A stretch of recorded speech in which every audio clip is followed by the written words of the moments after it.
A 2025 McKinsey and Lean-In study found that 6 in 10 senior women are burning out. 6 in 10. And most of them didn't see it coming because the signs don't look like what you've been told. So if something feels off right now, keep watching because this video is going to name it. Hey, I'm Lavaine. I spent over 10 years in corporate finance, successful on paper, but constantly busy, stressed, and honestly, something was off in my body. And it took me a while to realize it wasn't just stress, it was misalignment. Now I help professional women reduce stress and get clear on their next step toward work that actually feels good in their body. In this video, I'll show you 4 specific signs that high achieving women consistently miss or push through before their body forces the conversation. We'll explore what your body is actually telling you through each one so that by the end of this video, you have language for what you've been feeling. Now, let's get into it. The first sign is one you might be living with right now and calling something else entirely, blaming it on a bad night's sleep or the season, or just how demanding your role is. The sign is this: you wake up already exhausted. Not tired from the night before, exhausted before the day has even started. I remember when I was deep in my corporate finance career. On paper, everything looked right. I was delivering, reliable, and the person they called when things got hard. But most mornings, before I'd even opened my eyes, I already felt tired. Not sleepy tired, tired in my bones. Like my body had been running all night without me. I tried everything I could think of. I took more supplements, went to bed by 10 p.m., and carved out a bedtime sleep routine. But you know what? None of it helped because I was asking a sleep problem to solve something that was never a sleep problem. And here's what I know now that I didn't know then. My body wasn't struggling to cope with the workload. My body was refusing to keep living a life that wasn't mine. Here's the thing no one's telling you. Waking up exhausted isn't a sleep problem. It's a nervous system problem. The wellness industry has built an entire economy around this symptom. Sleep trackers, magnesium sprays, cortisol supplements, apps that score your REM cycles. And I want to be really clear. Those things aren't necessarily bad. The problem is that they're being sold to you as solutions when they're actually distractions from the real question. Robert Sapolsky, a Stanford neuroscientist and author of Why Zebras Don't Get Ulcers, spent decades studying what chronic stress actually does to the body. His core finding: it's not the acute stress that breaks you down. It's the chronic, unrelenting activation of the stress response, the kind that high-performing work environments specialize in, generating that causes the real psychological damage. And here's what that looks like inside your body. Cortisol is supposed to naturally rise in the morning to help you wake up and gradually lower throughout the day. But prolonged workplace stress can disrupt that rhythm. When the nervous system stays in survival mode for months or years, some people begin experiencing a flattened cortisol pattern where the body no longer produces that healthy morning surge in the same way. And the result is that you wake up already feeling depleted even before the day begins. No sleep app fixes that. Fixing your sleep routine when your nervous system is chronically stressed is like mopping the floor while the roof is leaking. At some point, you have to fix the roof. Your body isn't asking you for more magnesium. It's asking you to address the source of the chronic stress. Your body is asking you to look honestly at what in your work environment keeps your nervous system on alert, even while sitting quietly at your desk. So the next time you wake up exhausted before your day begins, don't immediately reach for a supplement or an app. Ask yourself this question instead. What does my body already know that my mind hasn't caught up to? Because it knows something you haven't said out loud yet. And this is where it gets really interesting because the second sign is one most high achievers are almost proud of. You used to care and you used to have opinions. You used to feel something when a project came together or a presentation landed well. And now you feel nothing or almost nothing. You do the work, you deliver, you move on. The feedback lands and you barely register it, good or bad. Most people will tell you this is professionalism. They'll tell you you've matured beyond needing external validation. They'll congratulate you on your detachment. Here's what nobody's saying though. Emotional detachment from work isn't equanimity. It's not maturity. Your manager might call it professionalism. Your colleagues might say you finally stopped being too emotional about things.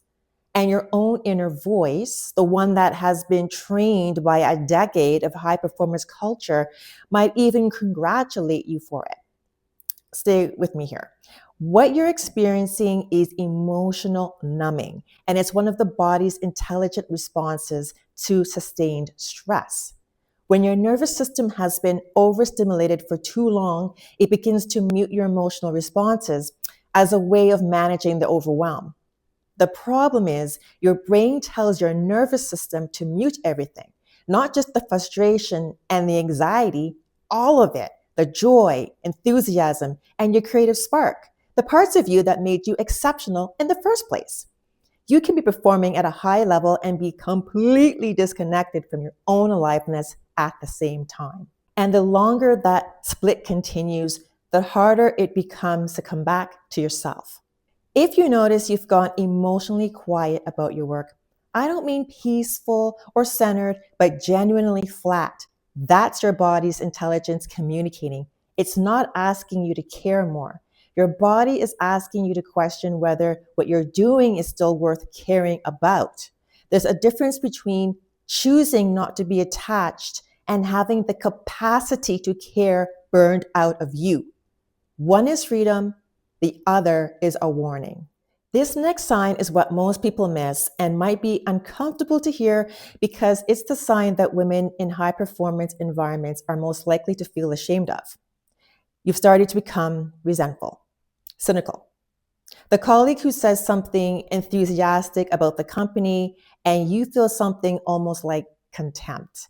The meeting that used to feel purposeful now feels like theater. You catch yourself thinking things you would never say out loud. And your inner critic, and honestly, probably your HR department, and every mindset coach you've ever followed tells you this is a character flaw, that you've become bitter, that you need an attitude adjustment, a gratitude practice, or a mindset reset. And this is where the self-help industry gets it completely wrong. Resentment and cynicism in a high-achieving woman aren't signs of a broken character. They're evidence of repeated boundary violations, of giving more than has been honored, of staying longer than her body said was safe, of tolerating conditions that conflict with her deepest values. Resentment is what happens when a woman who was built for something meaningful has been diminished for too long. It's not bitterness, it's grief. Grief for the version of herself that entered this work with fire. And grief isn't a sign that something is wrong with you. Grief is a sign that you know something matters. If resentment or cynicism has moved in, don't spend your energy trying to manage it. Spend your energy getting curious about it. Ask yourself, where in my work am I giving the most and receiving the least in return? Not just financially, but in terms of meaning, recognition, and alignment with who I actually am. The resentment is a compass. It's pointing you somewhere. Your job isn't to suppress it. Your job is to read it. Before we go to the fourth sign, and this one is the one I want you to pay the most attention to, I want to pause for a moment and speak directly to you. If what I've described in the last three signs sounds familiar, and you recognize yourself in the exhaustion, the detachment, or the resentment, then what you're experiencing isn't a phase. It's not something more discipline or more willpower will fix. It's a signal that needs a real response. And that's exactly what I offer in a soul-aligned career session. It's a one-to-one session where we look at what your body and your human design are telling you about your current work situation. In the session, we map out a clear, aligned next step. No guesswork, no generic advice, just you, your design, and the truth your body has already been telling you. The link to book is in the description box below. Now let's talk about the fourth sign, because this is the one that most women leave the longest and it carries the highest cost. This sign can be the most dangerous because from the outside, everything still looks fine. Your performance metrics are intact. You're still producing and you're still credible. But in your body, something is shutting down. There are symptoms you didn't have 5 years ago: inflammation, elevated blood pressure, digestive issues, autoimmune flares, persistent pain that your doctors can't fully explain. Maybe your hair is thinning, a body that used to recover fast that now takes weeks to bounce back from a cold. And the story you've been told by workplaces, by culture, and often even by the medical system is that these things are separate, that your work stress and your body symptoms are unrelated, that this is just age or genetics or bad luck.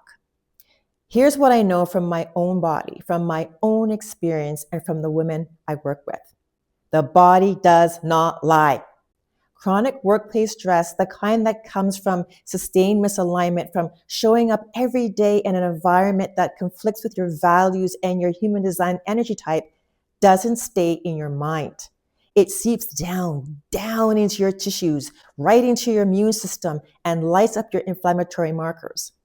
Most doctors are brilliant at treating the symptom in front of them. What medicine is less trained to do is ask, what's going on in the environment that's producing this? What has this woman's nervous system been living in for the last 5, 10, or 15 years? That question rarely makes it into the 10-minute appointment. So you leave with a prescription or a referral or a recommendation to reduce stress, and no one asks you what's actually generating it. I was diagnosed with ankylosing spondylitis, an autoimmune inflammatory condition. And I watched over time the direct correlation between the level of misalignment and high stress levels in my work life and the level of inflammation in my body. When I began to address the root, not just manage the symptoms with medication, my inflammatory markers significantly reduced. My body began to heal, not because I found a better medication, but because I started listening to what my body had been trying to tell me for years. Your body isn't breaking down randomly. It's communicating to you, and it has been communicating for a long, long time. The question isn't whether something is wrong. The question is whether you're willing to hear it. If you're still performing at a high level, but your body is showing signs of chronic stress like elevated blood pressure, high inflammation, immune disruption, or persistent fatigue that doesn't resolve with rest, please hear this. Your body isn't failing you. It's trying to get your attention. It has been using the only language left available to it. And here's what I know to be true. The longer you wait for a dramatic breakdown before you make a change, the higher the cost will be. You don't need to fall apart to have permission to choose differently.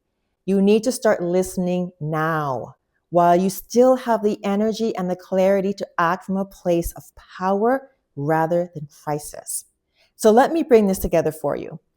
The 4 signs that high-achieving women most commonly ignore are waking up exhausted before the day even begins, feeling emotionally flat and detached from work that used to matter, a growing undercurrent of resentment you don't fully understand, and a body that's sending you symptoms, physical, measurable signals, even while your performance stays intact. None of these are signs of weakness. None of them are signs that you need to push harder or restructure your habits. All of them are signs of a body that's intelligent, that knows the truth before your mind is ready to say it, and that has been waiting for you to stop overriding it and start listening. And here's what I want you to remember. You don't have to wait for the breakdown. The signals are already here. The question is what you do with them. If you're ready to have a real conversation about what your body and human design are telling you, a soul-aligned career session is the place to start. The link is below in the description box. Now that you know what some of these burnout signs mean, the next question is, what do you actually do about them right now? I made a video specifically for that. It's called 5 Strategies to Reduce Workplace Stress Before You Burn Out. And I share 5 practical things you can start implementing today to get your stress levels under control.